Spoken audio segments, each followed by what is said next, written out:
Hi hello friends, welcome back to my channel. ఈరోజు మనం భారతరత్న పాములపర్తి వెంకట నరసింహారావు గురించిన కొంత సమాచారాన్ని తెలుసుకుందాం. మన పీవీకి దేశ అత్యున్నత పురస్కారం భాగ్య విధాతకు భారతరత్న. కేంద్ర ప్రభుత్వం 9/2/2024 మాజీ భారతదేశ ప్రధానులు చరణ్ సింగ్ మరియు పాములపర్తి వెంకట నరసింహారావు అలాగే ఎంఎస్ స్వామినాథన్ గారులకి భారతరత్న అవార్డులను ప్రకటించింది. భాగ్య విధాతకు భారతరత్న అనంత ఆకాశాన్ని అరచేతి అద్దంలో చూపించే ప్రయత్నం చేస్తే రెండక్షరాల పీవి, రాజకీయాల్లో నరసింహం, సాహిత్యంలో సహస్ర ఫణి, వ్యూహ రచనలో మేరునగం, స్థిత ప్రజ్ఞతలో హిమాలయం, తెలంగాణ నేల జాతికిచ్చిన కోహినూరు వజ్రం, మేలైన భారతరత్నం, తెలంగాణ ముద్దుబిడ్డ, స్వాతంత్ర సమరయోధుడు, బహుభాషా కోవిదుడు, వ్యూహరచన దురంధరుడు, రాజనీతిజ్ఞుడు, ఆర్థిక సంస్కరణల పితామహుడు, తాత్విక యోగి, దక్షిణాది నుంచి తొలి ప్రధానమంత్రి పివి నరసింహారావుకి దేశ అత్యున్నత పురస్కారం భారతరత్నను కేంద్ర ప్రభుత్వం 9 ఫిబ్రవరి 2024 ప్రకటించింది. పూర్తి పేరు పాములపర్తి వెంకట నరసింహారావు. తల్లిదండ్రులు రుక్మభాయమ్మ సీతారామరావు, సతీమణి సత్యమ్మ. పుట్టిన తేదీ 28/6/1921. చదువు బీఎస్సీ ఎల్ఎల్బి. సంతానం 3 కొడుకులు, 5 కూతుళ్ళు. రాజకీయ పదవులు మంత్రి ఎమ్మెల్యే 1957-1977, ఆంధ్రప్రదేశ్ ముఖ్యమంత్రి 1971-1973, హనుమకొండ ఎంపీ 1977 మరియు 1984, Maharashtra Ramtek MP 1984-1991, Nandyal MP Andhra Pradesh 1991-96, Berhampur Odisha MP 1996-98. 1991లో భారత ప్రధానిగా పదవీ బాధ్యతలు చేపట్టారు. ఇలా కొంత సమాచారాన్ని, పాములపర్తి వెంకట నరసింహారావుని గురించిన సమాచారాన్ని కాంపిటేటివ్ రూపంలో ఒకసారి చూద్దాం. లక్నేపల్లిలో జననం, వంగరకు పయనం. ఉమ్మడి వరంగల్ జిల్లా నర్సంపేట మండలం లక్నేపల్లి గ్రామంలో 1921 జూన్ 28న రుక్మాబాయ్ సీతారామ దంపతులకు జన్మించారు. కరీంనగర్ జిల్లా భీమదేవరపల్లి మండలం వంగర గ్రామానికి చెందిన పాములపర్తి రంగారావు, రుక్మిణమ్మ దంపతులు సంతానం లేని కారణంగా ఆయన్ను దత్తత తీసుకోవడంతో పాములపర్తి వెంకట నరసింహారావు అయ్యారు. ఆయన హనుమకొండలో మెట్రికులేషన్ వరకు చదివారు. హయ్యర్ సెకండరీలో హైదరాబాద్ సంస్థానంలోనే ప్రథమ శ్రేణిలో ఉత్తీర్ణుడయ్యారు. నిజామును ధిక్కరించి రాజకీయ రంగ ప్రవేశం చేశారు. తెలంగాణలో వందేమాతర గీతాన్ని నిషేధించిన నిజాం నిరంకుశ పాలనకు వ్యతిరేకంగా నిజాం ప్రభుత్వానికి వ్యతిరేకంగా 300 మంది విద్యార్థులతో కలిసి ఉస్మానియా విశ్వవిద్యాలయంలో వందేమాతర గీతం ఆలపించారు. ఫలితంగా కళాశాల నుంచి బహిష్కరణకు గురి అయ్యారు. పూణేలోని ఫెర్గూసన్ కళాశాలలో బీఎస్సీ పట్టా పొందారు. నాగాపూర్లో ఎల్ఎల్బి పూర్తి చేశారు.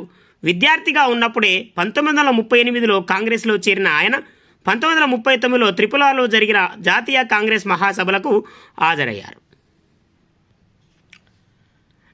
నిజాంకు వ్యతిరేకంగా పోరాటాల్లో పాల్గొన్నారు. స్వతంత్ర భారతావనిలో హైదరాబాద్ సంస్థానం విలీనానికి ఉద్యమించండి అంటూ పిలుపునిచ్చారు. 1951లో అఖిల భారత కాంగ్రెస్ కమిటీలో సభ్యుడిగా స్థానం పొందారు.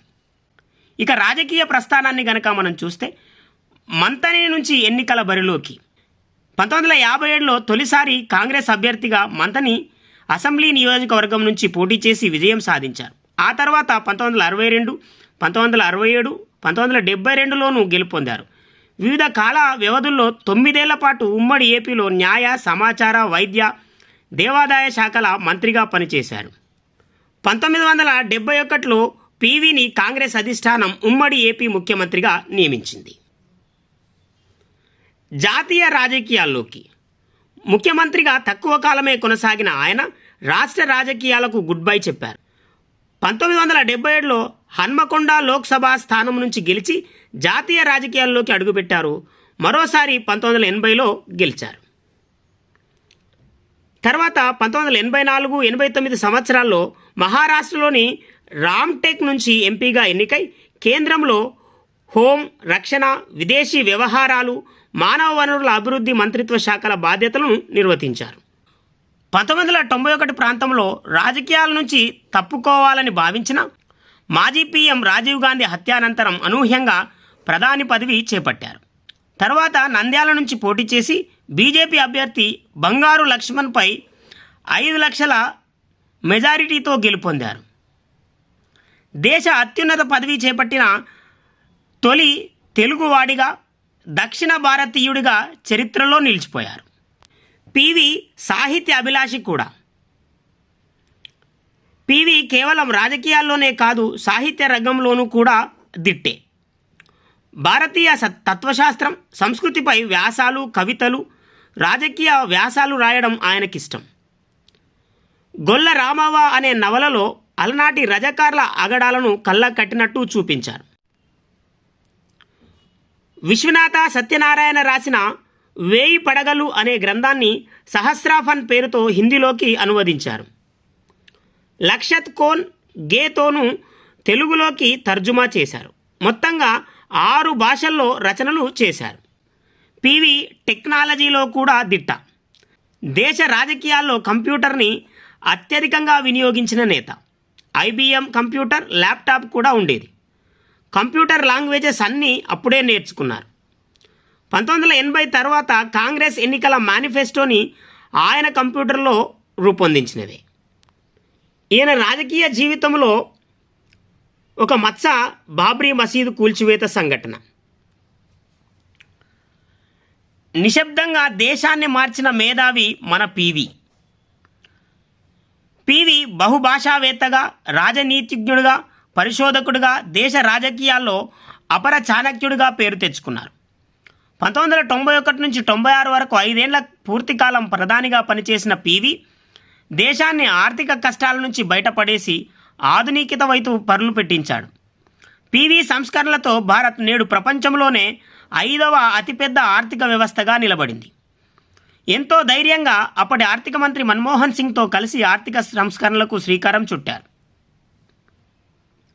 పారిశ్రామిక, సేవల రంగాలకు ప్రతిబంధకంగా మారిన రెడ్ టెపిజాన్ని తుడిచిపెట్టారు. దీంతో దేశంలోకి పెట్టుబడులు గట్టు తెంపుకున్న నీటి ప్రవాహంలా వచ్చాయి.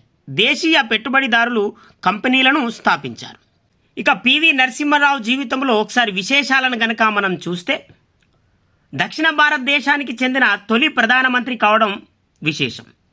ముఖ్యమంత్రిగా పనిచేసి ప్రధాని అయిన వ్యక్తుల్లో పివి 4వ వ్యక్తి. అత్యధిక మెజారిటీతో గెలిచిన ప్రధానమంత్రి. లుకీస్టాను విదేశాంగ విధానాన్ని ప్రవేశపెట్టారు. ద ఇన్సైడర్ అనే ఆత్మకథను రాశారు. విశ్వనాథ సత్యనారాయణ రచించిన 1000 పడగల నవలను సహస్రఫన్ అనే పేరుతో హిందీలోకి తర్జుమా చేశారు. దేశ్ బచావో దేశ్ బనావో అనే నినాదాన్ని ఇచ్చారు. మైనార్టీ ప్రభుత్వాన్ని పూర్తి పదవీకాలం కొనసాగించినారు. ఇండియాలో నూతన ఆర్థిక విధానాలకు పునాదులు వేశారు. పార్లమెంట్ ఉభయ సభలలో దేనిలోనూ సభ్యుడు కాకుండానే ప్రధానమంత్రి పదవి చేపట్టిన వ్యక్తి. తర్వాతి కాలంలో నంద్యాల నుండి పార్లమెంటు సభ్యుడిగా ఎన్నికయ్యారు. పదవిలో ఉండి మోసపూరిత కేసులో 3 సంవత్సరాల శిక్ష విధింపబడిన తొలి ప్రధాని. తర్వాత హైకోర్టు దీనిని తోసిపుచ్చింది. 83 ఏళ్ల వయసులో 2004 డిసెంబర్ 23న మరణించారు. భారతరత్న అవార్డు పొందిన సందర్భంలో పివి నరసింహారావును గురించిన ప్రముఖుల మాటల్ని ఒకసారి చూస్తే, గొప్ప రాజనీతిజ్ఞుడు పివిజీ. మాజీ ప్రధాని పివిజీని భారత రత్నతో సత్కరిస్తున్నందున సంతోషిస్తున్నాను.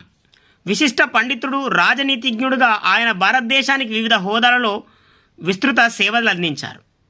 ప్రధాని మోదీ. మాజీ సీఎం కేసీఆర్ మాట్లాడుతూ, తెలుగు బిడ్డ, ఆర్థిక సంస్కర్త, సాహితీవేత్త, తెలంగాణ టీవీకి కేంద్ర ప్రభుత్వం భారతరత్న ప్రకటించడంపై సంతోషంగా ఉంది అన్నారు. ఇక తెలంగాణ రాష్ట్ర సీఎం రేవంత్ రెడ్డి మాట్లాడుతూ తెలంగాణ ప్రజల గుండెల్లో ఆనందం ఉప్పొంగే క్షణమిది. తెలుగు బిడ్డ పీవీకి భారతరత్న రావడం తెలంగాణ ప్రజలకు గర్వకారణమన్నారు. ఇక పీవీ కుమార్తె ఎమ్మెల్సీ సురభి వాణీదేవి గారు మాట్లాడుతూ ప్రజాక్షేమమే ప్రథమ ప్రాధాన్యంగా పీవీ జీవించారు. తరతరాలకు సరిపోయే సంస్కరణలు తీసుకొచ్చారు. పీవీ సేవలు గుర్తించినందుకు కృతజ్ఞతలు తెలియజేశారు. ఇది ఫ్రెండ్స్, భారతరత్న అవార్డు గ్రహీత పివి నరసింహారావును గురించిన కొంత సమాచారం. మన పీవీ తెలంగాణకే టీవీ. ప్లీజ్ ఫ్రెండ్స్, ఈ ఛానల్ మీకు యూస్ఫుల్గా ఉందని నేను భావిస్తున్నాను. లైక్ చేయండి, షేర్ చేయండి, సబ్స్క్రైబ్ చేస్తారని ఆశిస్తూ ఉన్నాను. Thank you very much.